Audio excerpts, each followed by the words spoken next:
Assalamualaikum warahmatullahi wabarakatuh. Kenalkan, nama saya Nikmat. Saya Karina Putrimani. Saya Anissa Duyatika. Saya Winda Sari. Kami akan mempresentasikan materi yang berjudul IPO atau IPO.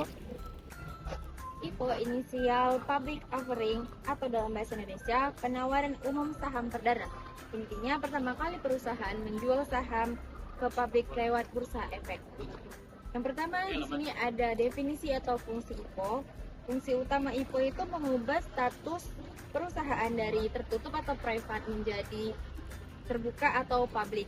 Secara fungsi itu ada 3. Yang pertama ada pelangganan dana, yang kedua exit investor awal, yang ketiga likuiditas, dan yang terakhir itu ada valuasi transparan, di mana pelanggan dana perusahaan jual saham baru ke publik buat dapat modal besar. Modal ini dipakai untuk ekspansi, bayar hutang, R&D, dan lain-lain. Dan yang kedua itu exit investor awal, di mana founder atau VC yang udah dari awal bisa cair sebagian sahamnya. Yang ketiga itu ada likuiditas, saham bisa diperjualbelikan bebas di bursa, jadi aset perubahan lebih liquid. Nah, yang terakhir itu ada valuasi transparan. Harga saham ditentukan pasar, jadi nilai perusahaan jadi jelas. Yang kedua itu syarat IPO di Indonesia atau BEI. Kalau mau IPO bursa di efek Indonesia, syarat utama itu ada 2 jalur, papan utama dan papan pengembangan. Syarat inti papan utama, yang pertama itu ada badan hukum, harus PT TBK. Nah, yang kedua umur usaha minimal 36 bulan beroperasi. Yang ketiga ekuitas tercatat. Yang terakhir underwriter dan penjamin, harus pakai penjamin emisi efek tambah konsultan hukum dan akuntan publik. Manfaat IPO buat perusahaan yang pertama itu dapat modal besar tanpa harus ngutang ke bank, nggak ada beban bunga. Yang kedua itu citra dan kredibilitas naik karena diawasi OJK atau publik, lebih gampang dapat pinjaman partner. Yang ketiga itu akuisisi lebih mudah pakai saham sebagai alat tukar. Buat investor atau publik, yang pertama itu kesempatan ikut punya perusahaan yang representatif. Yang kedua itu potensi capital gain kalau harga saham naik. Yang ketiga itu likuiditas, saham bisa dijual kapan saja.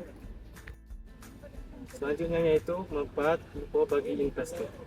Adapun manfaat itu bagi investor yang pertama, yaitu potensi capital gain yang tinggi. Yaitu kalau perusahaan prospektif, harga saham IPO yang Rp100 bisa jadi Rp500 dalam beberapa tahun. Yang kedua yaitu mendapatkan dividen. Setelah IPO, perusahaan wajib membagi yang namanya laba. Jadi investor dapat pemasukan setiap tahunnya. Yang ketiga yaitu likuiditas. Habis IPO, saham bisa dijual kapan saja di jam bursa efek. Beda sama saham perusahaan yang tertutup yang susah untuk dicairkan. Yang keempat yaitu transparansi. Perusahaan TBK wajib lapor keuangan setiap 3 bulan ke OJK dan juga ke publik. Investor bisa jadi analisa lebih jelas daripada perusahaan yang privat. Yang terakhir yaitu ikut jadi pemilih. Punya suara di RUPS, walau kecil tetap bagian dari pemilik perusahaan. Ini ada manfaat IPO bagi pemerintah atau negara. Yang pertama itu penerimaan negara naik dari pajak. Pas IPO ada PPh final 0,1% dari nilai transaksi. Habis itu perusahaan TBK bayar PPh badan dan investor bayar PPh dividen 10%. Yang kedua ada pasar modal dalam negeri tumbuh. Banyak IPO yaitu kapitalisasi BEI naik. Ini bikin ekonomi lebih sehat dan gak tergantung utang luar negeri. Yang ketiga buka lapangan kerja. Dana IPO biasanya dipakai perusahaan buat ekspansi pabrik, buka cabang, R&D, ujungnya serap tenaga kerja. Yang keempat, BUMN atau perusahaan negara bisa monetisasi aset. Contohnya itu IPO Pertamina, Bank Mandiri, negara dapat dana segar tanpa jual aset fisik. Tapi tetap pegang saham mayoritas.